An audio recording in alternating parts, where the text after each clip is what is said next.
مانگ کیا مانگتا ہے؟ عرض کیا مولا اور کچھ نہیں مانگتا، اتنا مانگتا ہوں وہ محبوب جس کا نور تو نے ہمیں دکھایا تھا، جس کے حسن کا ہمیں جلوہ کرایا تھا، جس کا ہمیں شیدا بنایا تھا، جس پر ہم ایمان لائے تھے مولا، جس رسول کو جو آنا ہے دنیا میں مولا مجھے اس کا دادا بنا دے۔ ہائے ہائے ہائے ہائے، بس اتنی دعا ہے، مجھے اس کا ہائے ہائے ہائے ہائے ہائے۔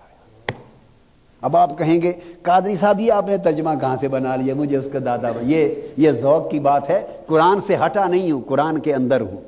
فرمایا کیا دعا کی؟ ربنا وابعث فیہم رسولا منہم، مولا وہ جو میری ذریت، میری اولاد، امت مسلمہ میری اولاد میں بنا، میری نسل میں۔ تو ابراہیم اس نسل کے دادا ہوئے نہ ہوئے؟ بولیے نا۔ تو فرمایا وابعث فیہم، تو مولا میری اس اولاد میں اس رسول کو بھیج دے، میری اولاد میں اس رسول کو بھیج دے۔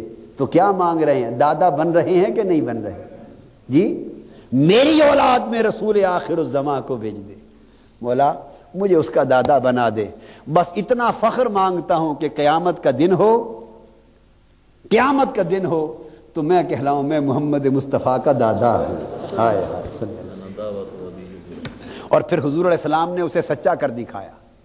آپ فرماتے تھے کہ میں اپنے باپ ابراہیم کی دعا سے پیدا ہوا ہوں، حدیث پاک میں آپ فرماتے تھے میں اپنے باپ ابراہیم کی، یعنی دادا، اپنے باپ یعنی اپنے دادا ابراہیم کی دعا سے آیا ہوں۔ یہ وہ دعا تھی، مولا میری اولاد میں اس رسول آخر الزماں کو بھیج دے۔ وہ آئے، وہ ان پر آ کر تیری آیت، تیرے قرآن کی، تیری کتاب کی آیتیں تلاوت فرمائیں، وہ انہیں تیری کتاب کی تعلیم عطا کریں، وہ انہیں حکمت اور دانائی عطا کریں، وہ ان کے نفوس کا تزکیہ فرمائیں۔ تو غالب حکمت والا ہے، وہ رسول بھیج دے۔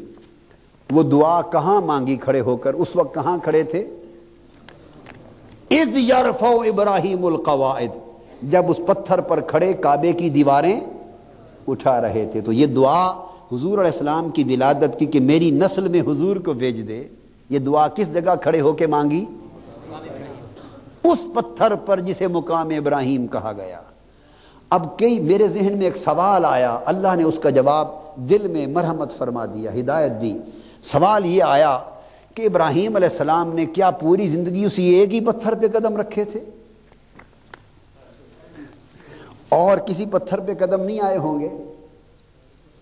یا اس کعبے کی تعمیر کے وقت کسی اور پتھر پہ قدم نہیں لگے ہوں گے؟ جی کئیوں پر سے اترے ہوں گے، کئی پتھروں پر چڑھے ہوں گے، کئی پتھر اٹھائے ہوں گے، کئی ہاتھوں سے لگائے ہوں گے، اور زندگی بھر کئی پتھروں پر بسیرا کیا ہوگا، کئیوں پر عبادتیں کی ہوں گی، سجدے اللہ کے حضور کیے ہوں گے۔ تو پتھروں کی، تو بڑے پتھروں کی نسبت ابراہیم علیہ السلام کے قدموں سے ہوئی ہوگی، مگر یہ پتھر خاص پتھر تھا۔ کیا وجہ ہے؟ کسی اور پتھر پہ آپ کے قدم محفوظ نہ رکھے گئے، اس پر کیوں رکھے؟ ہزارہ پتھروں پر قدم آئے مگر کسی اور پتھر پہ آپ کے قدموں کو محفوظ نہ رکھا گیا۔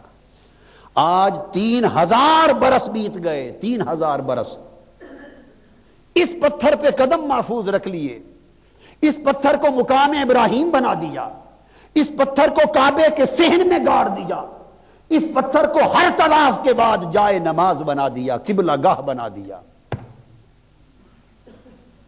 اس پتھر پر ابراہیم علیہ السلام کے قدم سجا دیے، محفوظ کر دیے۔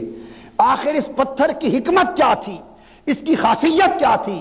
خاصیت سوائے اس کے اور کچھ نظر نہیں آتی کہ کئی پتھروں پر قدم لگے مگر یہ وہ پتھر تھا کہ جس پر کھڑے تھے تعمیر کعبہ کے دوران، اور اس پتھر پر کھڑے ہو کر رب سے مصطفیٰ مانگا تھا، رب سے حضور مانگا تھا، حضور کو مانگا تھا، حضور کی ولادت مانگی تھی، حضور کی بعثت مانگی تھی، اور فرمایا رب کائنات نے ابراہیم آج اس پتھر پہ کھڑے ہو کر تو نے میرے کعبے کی تعمیر کے دوران مجھ سے میرا محبوب مصطفیٰ مانگا، یاد کر تیری دعا قبول ہو گئی، مصطفیٰ کو تیرا پوتا بنا دیا، تجھے مصطفیٰ کا دادا بنا دیا، رسول تیری امت سے مبعوث ہوں گے، مگر میں چاہتا ہوں کہ تیری دعا کی یادگار بھی قیامت تک محفوظ رہے۔ جس پتھر پہ کھڑے ہو کر تو نے مجھ سے مصطفیٰ مانگا ہے، اے پتھر ان قدموں کے نشانوں کو اپنے سینے میں ثبت کر لے۔ اے پتھر تو یادگار بن جا اس دعا کی، میرے ابراہیم کے یہ قدم جو اس وقت لگ رہے ہیں تیرے سینے پر اور زبان سے دعا نکل رہی ہے، مولا مجھے مصطفیٰ کا دادا بنا دے، میری نسل سے مصطفیٰ کو مبعوث فرما دے۔ اے پتھر ان قدموں کو محفوظ کر لے، اپنے سینے پہ ثبت کر لے، تاکہ صدیاں گزرتے جائیں، قدموں کے سب نشان مٹ جائیں گے، مگر اے ابراہیم تیرے قدموں کے یہ نشان قیامت تک نہ مٹیں گے، کیونکہ جب میرا مصطفیٰ مبعوث ہوگا، جب میرا مصطفیٰ مبعوث ہوگا اور اس کی امت اس کعبے میں حج اور طواف کے لیے آئے گی، جس کی نظر اس پتھر پہ پڑے گی وہ اس ابراہیم علیہ السلام کے قدم دیکھے گا، اسے یاد آئے گی کہ یہ نشان ہے مصطفیٰ کی ولادت کی دعا کا، حضور کی آمد کی دعا کا نشان ہے، اور پھر وہ سمجھے گا ہاں وہ رب جس نے پتھر چھڑا دیے تھے، ہائے ہائے ہائے، وہ دین اسلام جو آیا ہی پتھر چھڑانے کے لیے تھا۔ پتھروں سے تو کافروں کے مشرکوں کا بڑا واسطہ تھا، وہاں تھا ہی کیا سوائے پتھروں کے؟ 360 پتھروں کے استان کعبے کے صحن میں بنا رکھے تھے۔ کتنے؟ 360 پتھروں کے، ایسے جو ہوتے ہیں نا بڑے بڑے چبوترے، 360 چبوترے پتھروں کے کعبے کے صحن میں بنا رکھے تھے، اور یہ کوئی چبوترا لات کے نام کا، کوئی منات کے نام کا، کوئی حبل کے نام کا، کوئی عزا کے نام کا، وہ قربانیاں کرتے، شرک ہوتا تھا۔ تو رب کائنات نے شرک مٹانے کے لیے سارے پتھر اٹھوا ڈالے، اللہ، سارے پتھر اٹھوا ڈالے، سارے پتھر توڑوا ڈالے، تاکہ شرک بھی مٹ جائے اور شرک کی بنیادیں بھی مٹ جائیں۔ پر مولا یہ بھی تو ایک پتھر ہے، اس کو تو کعبے میں گاڑ رکھا ہے، سارے اٹھوا دیے، اس کو نہیں اٹھایا۔ وہ لات و منات کے تھے، وہ حبل اور عزا کے تھے، ان پتھروں سے شرک ہوتا تھا، ان پتھروں، اس پتھر سے توحید کی راہ ملتی ہے۔ یہاں محبوب پیغمبر کے قدم ہیں، حضور کی دعا کی نشانی ہے، اور فرمایا نہ صرف یہ کہ اس پتھر کو محفوظ رکھوں گا، اسے کعبے کا حسن بناؤں گا، ہائے ہائے، کعبے کے ماتھے کی جھومر بناؤں گا۔ اب یہ صحن کعبہ کے ماتھے کی جھومر ہے، یا وہ پتھر جو کعبے کے اندر گاڑ رکھا ہے، حجر اسود، وہاں آقا کے لب لگ گئے، حکم دیا، اے پتھروں کو چھوڑ دینے والی قوم، اے پتھروں کو چھوڑ دینے والی قوم، جب کعبے کا طواف کرو، یہ ایک پتھر ہے حجر اسود، یہاں میرے محبوب کے لب لگے ہیں، یہاں ضرور بوسہ دیتے جانا، ان لبوں والی جگہ کو، پتھر کو چومتے جانا۔ مولا تو نے تو پتھر چھڑا دیے تھے، فرمایا ہاں سب چھڑا دیے تھے، پر نہیں، یہ محبوب کے لبوں والا پتھر ہے، یہ تو نہیں چھوڑ سکتا۔ اب ہر کوئی طواف میں بوسہ دیتا پھرتا ہے پتھر کو، بوسہ، پتھر کو بوسہ دیتا پھرتا ہے، ہائے ہائے۔ مولا رش ہو اور بوسہ نہ دے سکے تو کیا کریں؟ فرمایا کوئی نہیں، جو بوسے تک نہ پہنچ سکے وہ دور کھڑا ہو کے اس پتھر کو سلام کر لے، وہ بھی قبول ہے۔ اس پتھر کو سلام کر لے، محبوب کے لب لگے ہیں، وہ بھی قبول ہے۔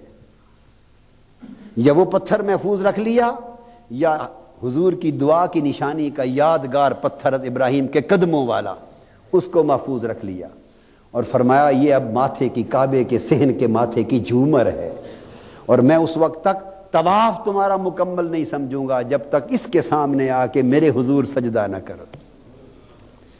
کیوں؟ یہ حضور کی دعا کی نشانی ہے، اور نشانی کیا ہے؟ قدموں کی۔ اور یہاں ایک سبق ملا، یہاں ایک سبق ملا دین اسلام میں ادب کا، کہ دین اسلام میں ادب کا راستہ قدموں سے ملتا ہے۔ ہائے ہائے، ادب کا راستہ کسی کے قدموں میں آیا کرو۔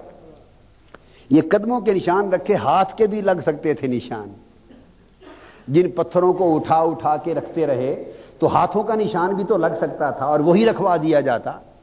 ہاتھوں والے نشان والا کوئی پتھر رکھوا دیا جاتا نہیں.